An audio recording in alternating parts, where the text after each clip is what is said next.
ఈరోజు కూటమి ప్రభుత్వం అధికారంలోకి వచ్చి 2 సంవత్సరాలు కూడా పూర్తి అవుతా ఉన్నాయి.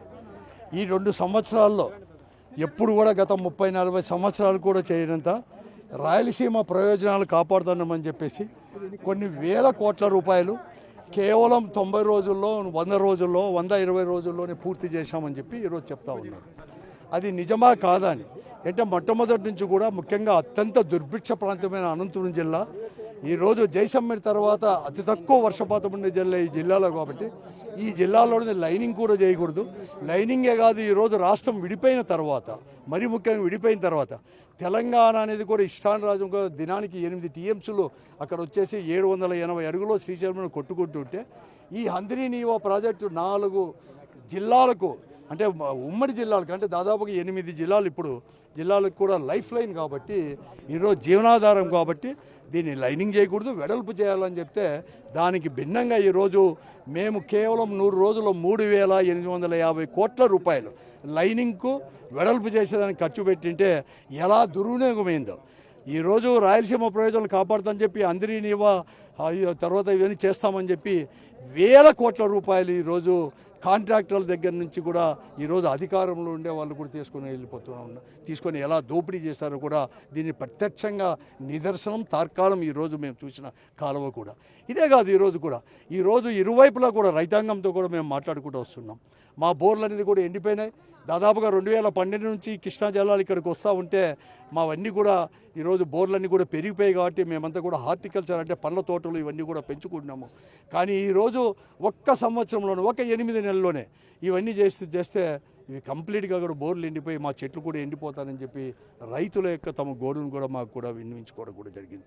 అందుకోసం మేము ఒకే ఒక డిమాండ్తో ముఖ్యంగా ఆ రోజు రాజశేఖర్ గారు ఎంతమంది ముఖ్యమంత్రులు వచ్చినా ఆ రోజు చంద్రబాబు నాయుడు గారు కావచ్చు, ఎన్టీ రామారావు గారు కావచ్చు ఫౌండేషన్కి మాత్రమే పునాది రాయికి మాత్రమే పరిమితమైనారు.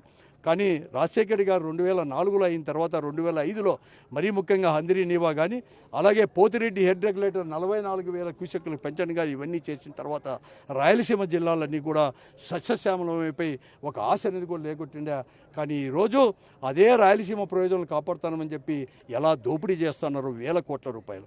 అలాగే ఈరోజు రాయలసీమ ప్రజలు ముఖ్యంగా రైతాంగం ఎలా కూడా నష్టపోతుందో ఇవన్నీ కూడా చూపించడానికి ఎక్స్పోజ్ చేసి మీరు దీన్ని చేశారు, ఇప్పటికైనా కానీ కళ్ళు తెరవండి, ఇవంతా కూడా రైతాంగాన్ని కాపాడండి.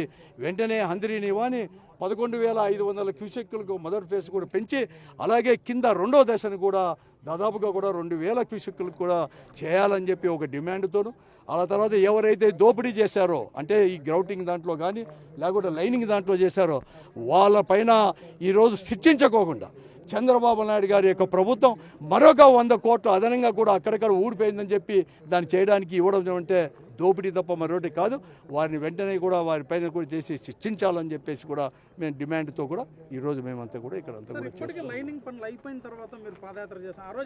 మేము లైనింగ్ పనులు అప్పుడే వైఎస్ఆర్ కాంగ్రెస్ పార్టీ పెద్ద ఎత్తున రాయలసీమకు ముఖ్యంగా అనంతపురం జిల్లా రైతాంగానికి కూడా దెబ్బతింటుంది. భూగర్భ జలాలు కూడా పెరిగిన భూగర్భ జలాలు తగ్గిపోతాయని చెప్పి మేము చెప్పడం జరిగింది. వాళ్ళు పెడచెవున పెట్టారు.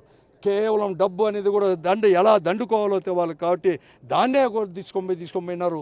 ఈరోజు ఇప్పటికైనా కళ్ళు తెరవండి, ఎవరైతే దోపిడీ చేశారో ఈ పని చెప్పి వాళ్ళని కూడా తీసుకొని వచ్చేసి ఆ డబ్బు మళ్ళీ ఖజానాకు రాబట్టండి.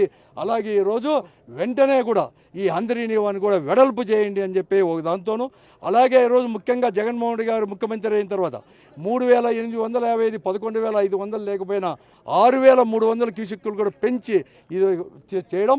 అలాగే 40,000 పోతిరెడ్డి దగ్గర నుంచి 40,000 క్యూసెక్కుల్ని రాయలసీమ ఎత్తిపోతల పథకం ద్వారా కూడా 80,000 క్యూసెక్కులు కూడా పెంచి చేసేదానికి యథాతథంగా ఈ 2 పనులు కూడా చేయాలని చెప్పి ఒక డిమాండ్తో ఈరోజు వైఎస్ఆర్ కాంగ్రెస్ పార్టీ కానీ వైఎస్ఆర్ కాంగ్రెస్ పార్టీ ఆధ్వర్యంలో టాస్క్ ఫోర్స్ కూడా డిమాండ్తో కూడా ఈరోజు ఇవన్నీ కూడా చేస్తూ ఉంది.